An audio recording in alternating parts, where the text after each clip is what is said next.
Thrilled to be joined by former NFL quarterback and my guy, Jason Campbell. Jason, Ron Rivera says the Washington football team is going to have an open quarterback competition this summer.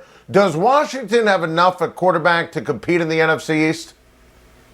Well, I'll tell you what, Adam, when you talk about quarterbacks and you look at the NFC East, they're loaded. You think about, Dak Prescott at Dallas, him coming back, it makes a big deal and changes their team dynamic in a big way. And then I think the most important part for Washington is having Ryan Fitzpatrick. I know he's been a little bit of a roller coaster over the years, but he had some really good moments and, he had some hiccup moments. But at the same time, he does bring a veteran experience to the quarterback position. And I think Tyler Heineke can learn a lot from him, and as well as Kyle Allen. I know Heineke got a big opportunity in the postseason last year and against Tampa, and he played really well. He had a great game. But we also know once the NFL gets film on you, they start to break down what you do well. That's when the true adjustment for a quarterback has to take over, because you have to study a little bit more. You have to be ready to change at any minute when people have a book on you. So, we'll find out. But I do like the fact that Ryan Fitzpatrick is there, which gives them a veteran presence with that defense that they have. Excellent points. And staying in the division, the Cowboys, Jason, kick off training camp coming up tomorrow. I consider the Cowboys, and you referenced Dak, the favorites to win the division. Do you? Well, right now you would have to say so. Even though I'm a former Washington guy and I'm pulling for them, and defense wins championships, and Washington definitely has a defense. But when you think about the Cowboys and the weapons that they have on offense and the type of points that they can put up, just a year ago, they went through some major injuries at the position, and losing Dak, which is more than just playing the quarterback position. You're talking about the leader and the leader of the football team, that when the defense looks over there, they believe in that guy. And, so he's going to add a lot of dynamic back to the Cowboys. And so you have to put them as the front runner. They'll be a little bit better on defense. They got the Falcons head coach, the defense coordinator now. And you know what he did when he was with Seattle and Pete Carroll. So, Dan Quinn, he's really a good defensive coach, even though, at Atlanta, they had some hiccups. But I think he gets bigger players in the Cowboys uniform to help that defense groom to what they needed to be to compete for the division. Such an excellent point on Dan Quinn and his impact with the Dallas Cowboys for this upcoming season. With the news today that Rams running back Cam Akers, going to miss the 2021 season, what kind of extra pressure do you expect to be on Matthew Stafford this season? Well, the same pressure that he had in Detroit, now because you lose the running back that takes a lot of pressure.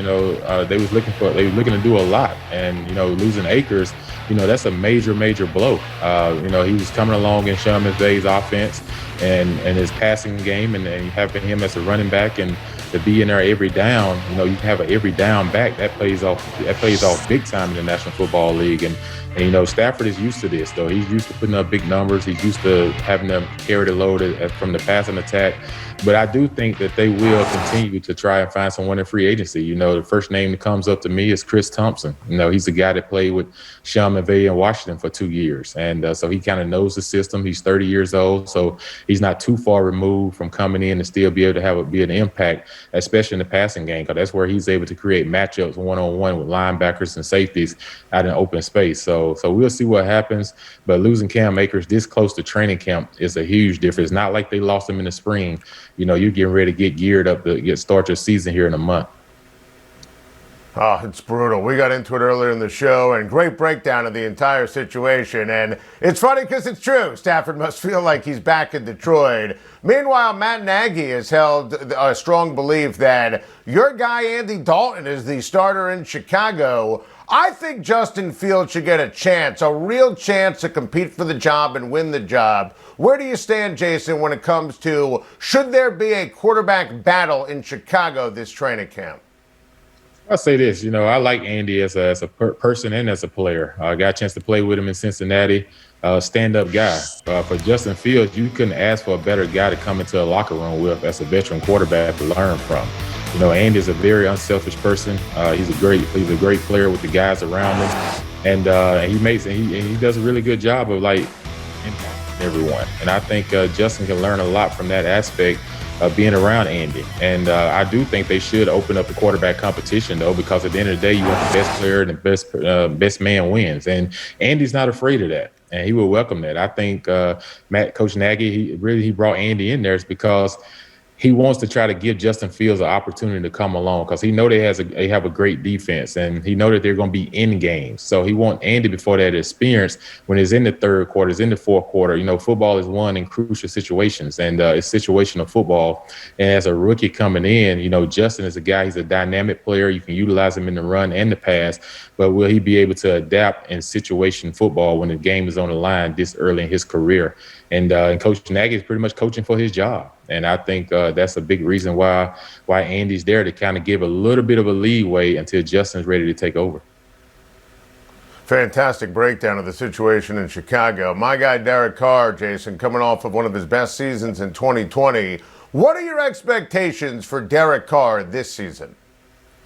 Well, it's high expectations. He got probably one of the top 3 tight ends in the National Football League. When you think about, the offense that they have, the weapons that they have on the offensive side of the ball, defensively they can get better. But when you think about him being there, I think he's going to his 8th or 9th year. I gotta check and make sure. But Coach Gruden now, with him being together, people are looking to see, okay, is this the year that they actually take off?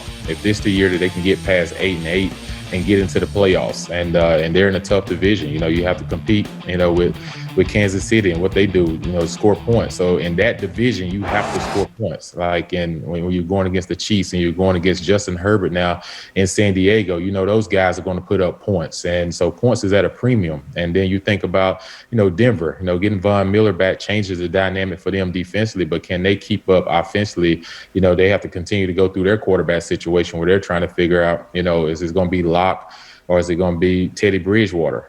So right now, the Raiders, I think it's a 2-man race between the Raiders and the Chiefs, and that's what it's going to come down to. So, yes, Derek Carr has pressure on him from that standpoint because you have to be able to score points in that division.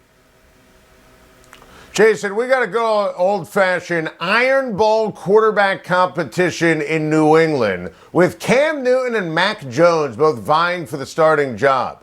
Who do you think ultimately should get the starting nod in New England? Right. Who would thought we have an Iron Bowl matchup in the NFL, right? On the same team.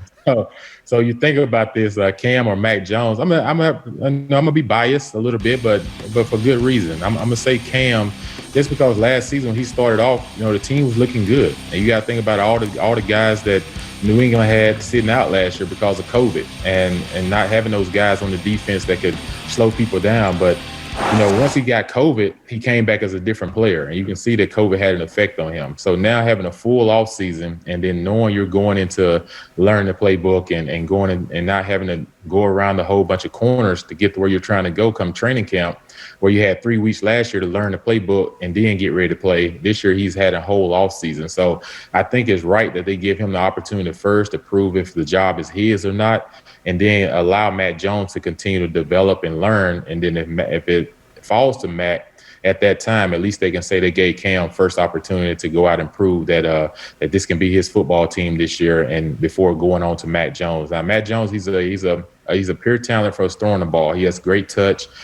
He also has some great receivers. He threw through some great guys in Alabama. But with Coach Belichick and Coach Saban being great friends, you have to know that conversation has been talked about on what this kid can do and what his leadership can bring to the table. So I think they're in a win-win situation. I think, they have an opportunity to really play this out the right way if they just, stick to the script. Thank you for watching. Please like and subscribe, and don't forget to hit the bell for more videos.